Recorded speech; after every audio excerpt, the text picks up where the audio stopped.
New Legacy Ken takes some inspiration from HD Remix Ken. That means better Crazy Kick inputs, an invincible strong Shoryuken, a fierce Shoryuken that combos properly, and the ability to use his super as a reversal. He's also received some buffs here and there to improve his footsies. Ken's aerial throw minimal activation height has been reduced from 56 to 48. This makes it more viable to attempt generally.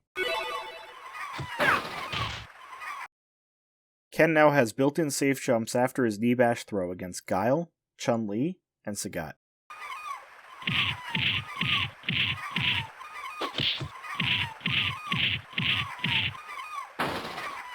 These are all difficult matchups for Ken, so now looping knee bash is a primary goal of his once he gets in.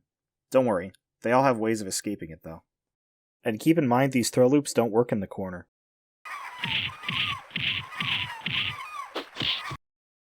Ken's knee bash is now not always a guaranteed safe jump against Claw.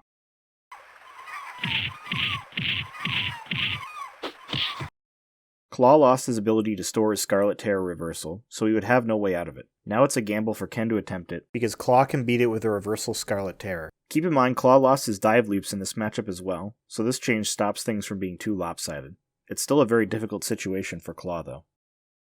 Ken's close standing strong hitbox has been moved 4 pixels downwards. Now it can hit Cammy while she's crouching.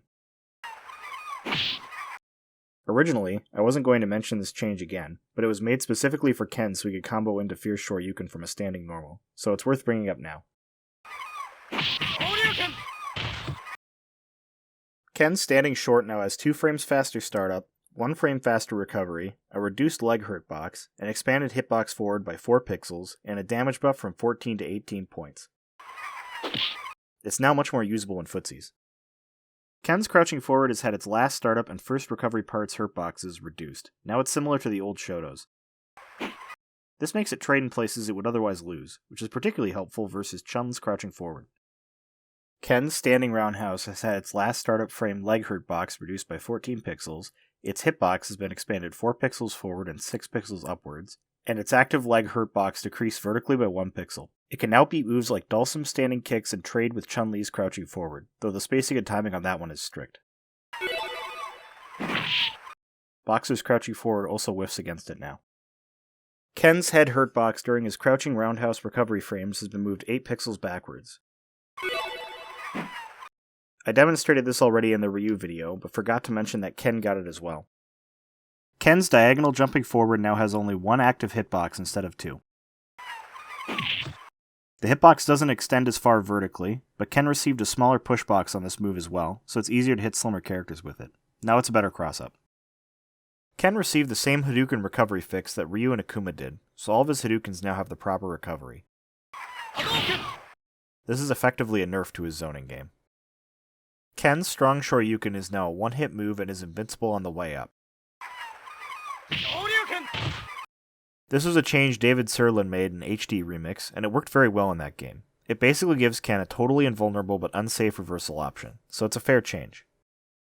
Ken's Fierce Shoryuken has had the pushback on its second hit negated.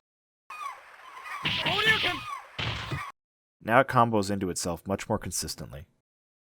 Ken's Tatsumakis now spin 1 time less each. Now the short version is better at going over sonic booms, yoga fires, and low tiger shots, while the roundhouse version works better as a combo ender.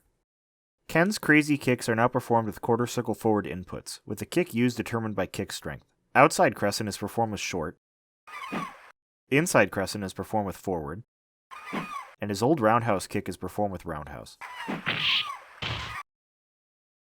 Ken's outside crescent kick now has a smaller leg hurt box, combos better against Shotos and Zangief, and has 6 frames faster startup. It's now the fastest crazy kick to use as an overhead. Ken's inside crescent kick's overhead has had its damage buff from 24 to 26. This move's overhead was pointless since outside crescent has a faster startup, so now it does more damage to make up for it. Ken's old roundhouse kick's first active hitbox now does a long knockdown and does more dizzy. Its second hitbox has been expanded 1 pixel downwards, and its overhead now starts up 2 frames faster and does 6 points more damage for 30 points. Now it can be used as a counterpoke against a crouching boxer or Zangief, and its overhead now has a reason to be used. Ken's super is now usable as a reversal on wake up, does less pushback on hit and block, and deals more of its damage later in the super.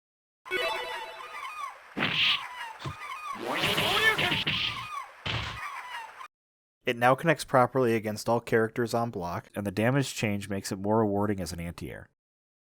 Dhalsim's bigger hurtboxes on his standing kicks helps Ken just as much as Ryu, and now Ken can beat them with standing roundhouse too. He also received the jumping short change Ryu did to make up for him losing the ability to hit a sliding Dhalsim with his jumping forward, and his short Tatsu is better at evading yoga fires. This matchup is much closer now, though it's still in Sim's favor.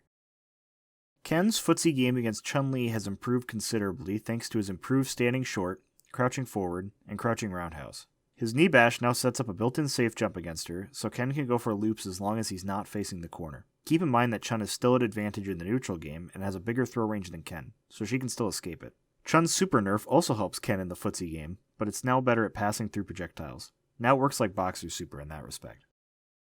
Ken's short Tatsu now passes over booms better, and Guile's crouching forward can now be beaten by Ken's standing short or standing roundhouse.